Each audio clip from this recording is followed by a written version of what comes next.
Mery Medeiros, como você entrou nas ligas camponesas do Rio Grande do Norte? Primeiramente, ideologicamente, eu fiquei fascinado pela luta das ligas camponesas através das leituras. E a Revolução Cubana, que estava em ascenso na época, em 60, foi um fator significativo para essa minha entrada nas ligas. Eu já admirava Francisco Julião pela figura carismática, figura marcante que ele representava, e através de leituras, após a chegada de Floriano Bezerra, aqui, como ele já relatou, em Natal, nós o procuramos, nós já tínhamos a representação de um jornal chamado A Liga, de circulação nacional.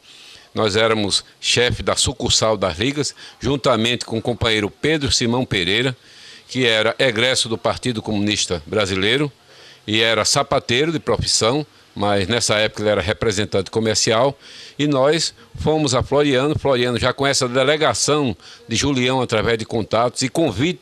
Então essa entrada de Floriano, esse encontro meu com Floriano, foi um encontro histórico de pessoas, de forças que queriam o avanço e o ascenso das lutas sociais. Fale-me das primeiras dificuldades, primeiros incidentes. Estava havendo um clima de esquentamento e de percepção de que o movimento camponês crescia de uma forma grandiosa por conta da influência também do operariado urbano, porque nós fazíamos essa ação conjunta dos operários da cidade com os líderes sindicais rurais do campo. Havia uma integração muito forte dos operários urbanos, dos sindicatos, da sociedade organizada como um todo, de apoio ao movimento rural. Basta dizer que na fundação das Ligas Camponesas, sob a presidência do companheiro Floriano Bezerra, ela se deu na sede da Federação dos Trabalhadores nas Indústrias, que era ali onde hoje é o Sindicato dos Motoristas, naquele auditório. E ela contou com a presença de mais de 400 pessoas, inclusive todos os dirigentes sindicais da época, personalidades políticas. Então, as ligas nasceu sob o ascenso das lutas sindicais e populares no Brasil. E isso contrariou muito e irritou muito a classe dominante. Houve conflitos de posse de terras, nas quais nós tínhamos um advogado chamado Geraldo Pereira de Paula. Ele é quem fazia as documentações de reintegração de posse, e que nós fomos vitoriosos em algumas dessas. Em algumas dessas, eu fui pessoalmente, junto com um companheiro chamado João Batista, que foi assassinado depois. Nós íamos diretamente fazer essa reintegração. E por conta disso, nós fomos ameaçados de morte por um senhor de engenho, já falecido, chamado Agenor Lima, dono do engenho Bom Jardim. Quase que nós fomos trucidados. Chegamos um pouco antes disso, porque os capangas foram chamados para reprimir a nossa ação, que era a ação da reintegração de posse. Era um mandato judicial impetrado por Geraldo Pereira de Paula e era o cumprimento da nossa luta, de dar ao camponês a reintegração da posse. Os meios de comunicação, a imprensa do Rio Grande do Norte, que participação teve na divulgação pró ou contra as ligas camponesas? Eu me lembro que houve um debate, Julião foi à Fundação José Augusto e foi entrevistado, um programa feito por Fernando Luiz da Câmara Cascudo, num programa patrocinado pelo governo do estado. E aquilo repercutiu muito em Natal. Me parece, Luiz Gonzaga Cortez, que esse programa era, não sei se checkmate, era um programa dirigido pelo jornalista Luiz Lobo e que tinha a assistência do jornalista Fernando Luiz da Câmara Cascudo, que era um dos diretores, um dos executivos do grupo Manchete, que não existe mais, em Pernambuco. Então, esse programa era um programa que focalizava personalidades carismáticas e de grande expressão na época. E Julião, por ser uma personalidade nacional e até internacional, e o papel das ligas camponesas era centralizado em Pernambuco pelos conflitos sociais existentes, o eixo era Pernambuco, Paraíba e, consequentemente, por incrível que pareça, o Rio Grande do Norte. Ele cresceu por influência dessa atuação política da Paraíba. Então, nesse programa, o Julião foi sabatinado. A imprensa, na época, como até hoje, tem sido dominada pelos grupos econômicos, ela tinha grande interesse em combater Julião. Julião era uma pessoa polêmica pela sua sabedoria, pelo seu acúmulo de cultura humanística e marxista, então despertou a ira dos poderosos na época. Então vieram perguntas de provocação, mas Julião se saiu muito bem e foi assim uma estrela, até porque nesse debate, me parece que é Checkmate o nome, semanalmente tinha uma figura, que era no Salão dos Grandes Atos da Fundação Zé Augusto, os estudantes do Rio Grande do Norte e os estudantes progressistas estavam em peso e dirigiram perguntas de caráter político e foi um sucesso. Qual a relação da Ligas Camponesas com a Igreja Católica no Rio Grande do Norte? Veja bem, na nossa ótica, na nossa avaliação, a Igreja Católica, ela combatia, eu digo no bom sentido, ela rivalizava a questão da disputa pelo poder, não poder, pela organização. A Igreja, por orientação do Concílio do Vaticano, ela sinalizou para a criação de sindicatos rurais. E, logicamente, ela também queria fazer a sua organização. Como também aqui, o Partido Comunista Brasileiro, através de um jornal chamado Terra Livre, estimulava também a criação de sindicatos com orientação partidária. É tanto que o primeiro presidente da CONTAG foi um comunista chamado Lindolfo Silva, que morreu recentemente. Então havia interesses de organização com táticas diversas. E nós, da Ligas Camponesas, nós éramos mais avançados politicamente. Nós representávamos o que é hoje o MST. Nós defendíamos a reintegração imediata do camponês à terra. Nós éramos chamados, inclusive, de agitadores sociais, de, vamos dizer, perturbadores da ordem, mas não era o caso. É porque nós queríamos uma reforma agrária bem aplicada e que trouxesse resultados positivos para o homem do campo. Então, particularmente, nós tínhamos, e Floriano também, amizade, logicamente diplomática, com José Rodrigues Sobrinho, que era um líder da igreja, incentivado pela igreja, basicamente por Dom Eugênio Salles. Violeta Calazans, que era uma orientadora do movimento também sindical e rural. E por incrível que pareça, eu quando viajava para Conguaretama, semanalmente nós tínhamos assembleias semanais, aos sábados, assembleias que davam de 300 a 400 pessoas, vinda dos arredores, até vinda dos municípios perto da Paraíba, porque Conguaretama era fronteira com a Paraíba, e eu ia juntamente com um jovem na época chamado Assis Câmara, que hoje é advogado, foi procurador do Estado, foi secretário da administração e que era meu amigo pessoal, porque tinha um programa na Rádio Rural e eu pegava a carona dele por não ter dinheiro para passagem, mas nós íamos fazer trabalhos distintos. Ele ia organizar os sindicatos rurais e eu ia para a Assembleia das Ligas. Quer dizer, não era uma relação, vamos dizer, cordial, mas os métodos eram diferentes. Nós éramos muito mais avançados na época. Não só o Meri, mas na Igreja Católica houve um padre, Monsenhor Emerson Negreiros, que também atuou no sindicalismo rural, orientando os trabalhadores rurais, que sofreu ameaça de morte por parte de proprietários rurais. Mas, Meri, nesse contexto, houve também ameaça de morte, ou foi, em consequência disso, morreu também um líder sindical, um trabalhador, uma liderança rural, que era Valdier Gomes. Fale-me sobre Valdier. Quem foi Valdier nas Ligas Camponesas? Valdier Gomes dos Santos eu conheci no movimento social, eu muito jovem, tinha 19 anos na época. Floriano também o conheceu. Era um jovem de Piquiri, Lagoa de Piquiri, que era um distrito de Conguaretama. Ele era ligado ao Partido Comunista Brasileiro, sob a orientação, na época, a orientação política do ex-deputado Luiz Maranhão, que foi companheiro de Floriano na Assembleia, de saudosa memória. Então ele fazia também um trabalho de sindicalização rural, de agrupamento de pessoas nas regiões onde ele atuava, orientados, logicamente, como eu disse anteriormente, pelo Partido Comunista Brasileiro. Mas não havia muita divergência no nosso trabalho, havia divergência de formas de luta.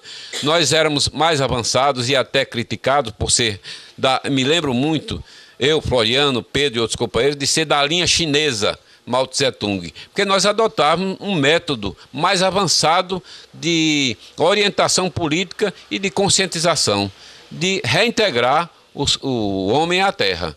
E eles ainda eram pelo sindicalismo de organização formal, através das leis vigentes.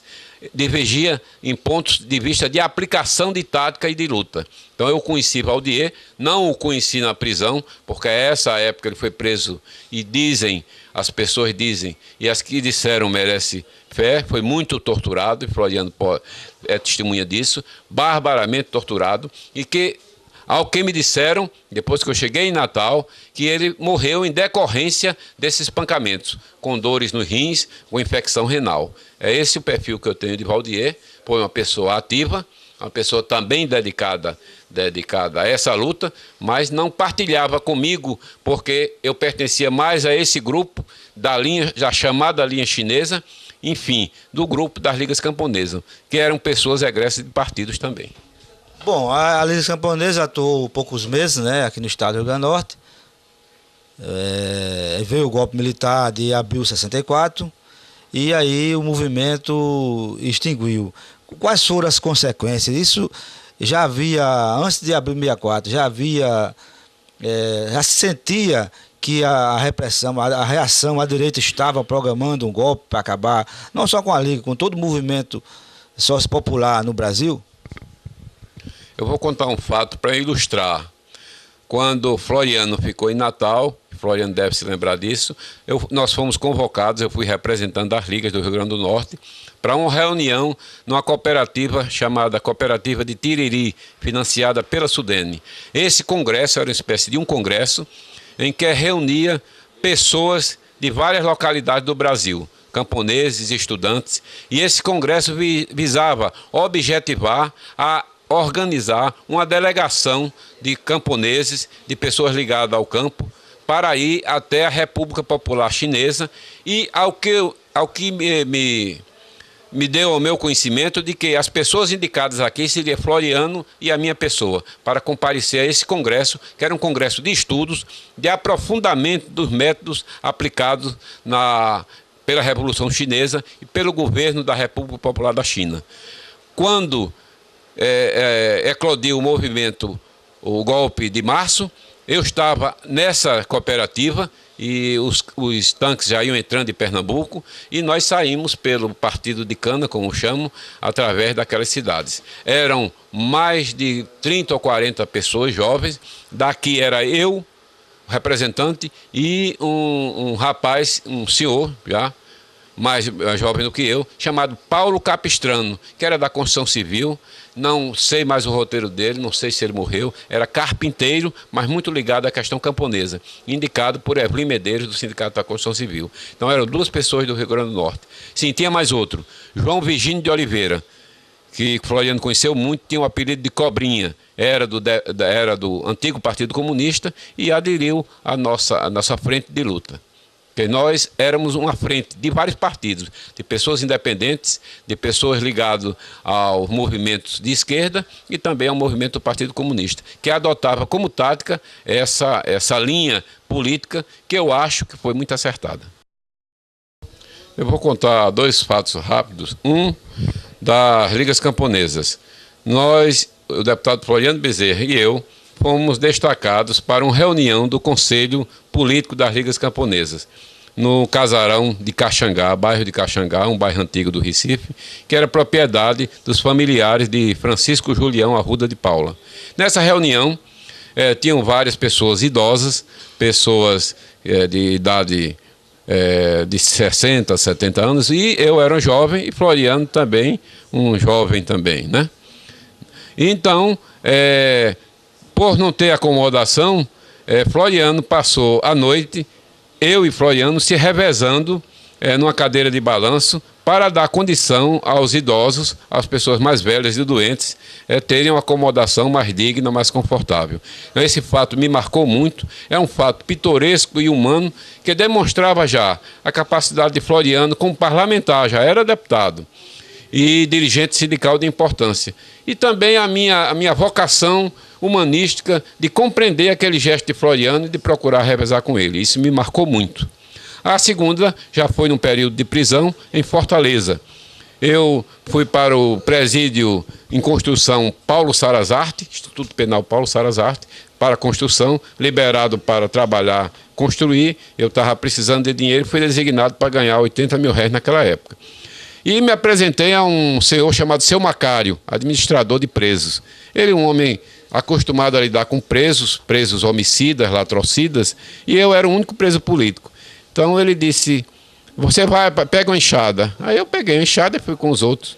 Aí então coincidiu que eu cortei um matozinho pensando que era mato, mas era pé de feijão. E ele me deu um grande batido, pode-se dizer literalmente, repreensão. Dizer: você, preso político comunista do movimento rural, não sabe distinguir um pé de feijão e um pé de... Então foi para mim um momento de aperreio, mas também cômico. E eu coloquei para ele que era preso político, saí do movimento estudantil e na realidade não fui um camponês na prática. Liderei esses movimentos, mas que precisava daquela oportunidade até para mandar o dinheiro para casa. E ele sensibilizou e me botou para carregar água num galão nas costas, era 30, 40, para abastecer todos os presos, e eu continuei até o final do meu período lá nessa construção do presídio. Mery, quem é Mery Medeiros? Mery Medeiros, nascido em São Gonçalo do Amarante, em Rego Muleiro. Fui estudante do Ateneu, ingressei nas lutas do povo, no movimento estudantil do Ateneu, e depois passei direto para o movimento rural das Ligas Camponesas. Abandonei os estudos e me integrei e me dediquei totalmente a essas lutas. Desde esse período, depois das prisões, voltei em 85 à reorganização do Partido Comunista Brasileiro, a sua direção estadual. Depois, com a fusão do partido, transformando em PPS, eu não aceitei, demorei algum tempo, mas não aceitei essas orientações, porque via que o partido ficou desfigurado, perdeu a sua identidade. Então eu fiquei algum tempo sem partido, mas sempre militando nos movimentos sociais, ajudando a construir entidades, trabalhando no movimento comunitário. Cheguei a ser vice-presidente da Federação dos Conselhos Comunitários. Também ajudei e tenho ajudado o movimento cultural como poeta, escritor, com um livro publicado. E depois, recentemente, há cerca de quase um ano, ingressei no Partido Comunista do Brasil, estou na sua direção e pretendo continuar essa luta pelos ideais de democracia, de liberdade, de fraternidade, até os últimos dias de minha vida. Mais de 40 anos de militância? Mais de 40 anos, ininterruptos.